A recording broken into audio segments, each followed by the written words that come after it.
So my bath right now has lettuce, basil and tomato, and it's all sitting here suspended above ground because they're in these pots from a Click&Grow.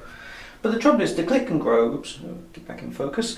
The trouble is the Click&Grow itself is now leaking water after a number of weeks. So I'm going to try and find out why it suddenly sprung a leak.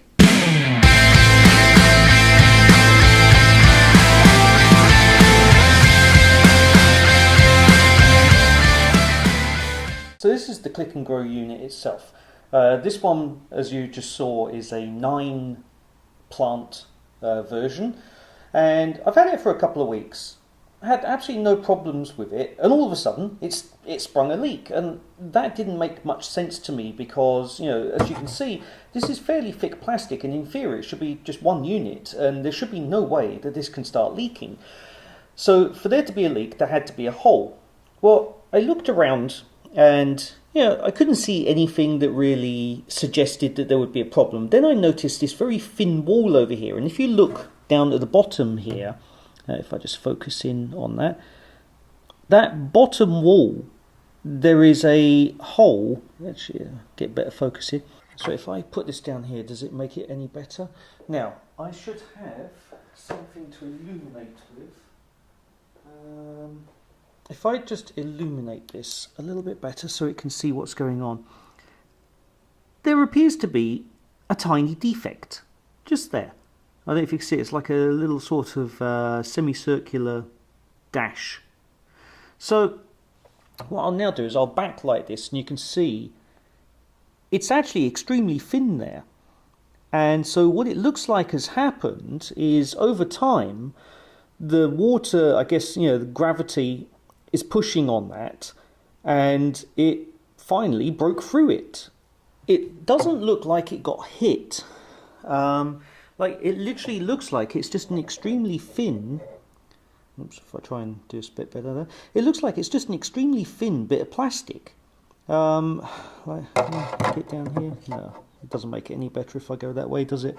So anyway, like, there's definitely a problem there. I'm not too sure what to do with it now because I don't have the receipt any longer.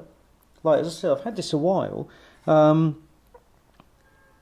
Like, yeah, it's just, I don't know, it's highly annoying. And of course now, as a result of this, because it can't hold water, then I lose the plants and everything else as well, which, you know, that really doesn't make me happy. Now, luckily it does have on here when it was manufactured, and it says it was manufactured in August of 2017. So, you know, this unit is over a year old, you know, before I even bought it. But, yeah, it's not like it was a recent manufacturing run here. But yeah, so that's what the problem is. So, if your Click&Grow starts to leak, that would be the place to start looking. It's this very, very thin wall here.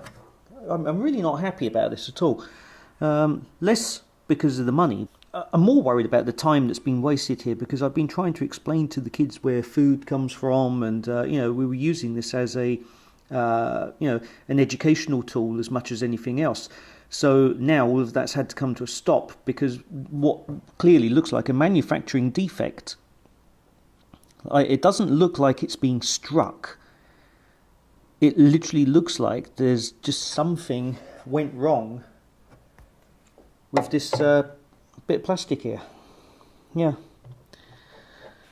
So there you go, that's what the situation is. I've put something out on Twitter for the Click&Grow people to see. We'll see if there's any response to that. But right now, yeah, it's a bit unfortunate that all of the plants are going to die because it can't hold water. So everything we've done so far is effectively going to go down the drain. And yeah, I'm not too worried about the cost of it. That's not the issue here. It's just, you know, we were doing stuff with the kids and showing them how things were growing.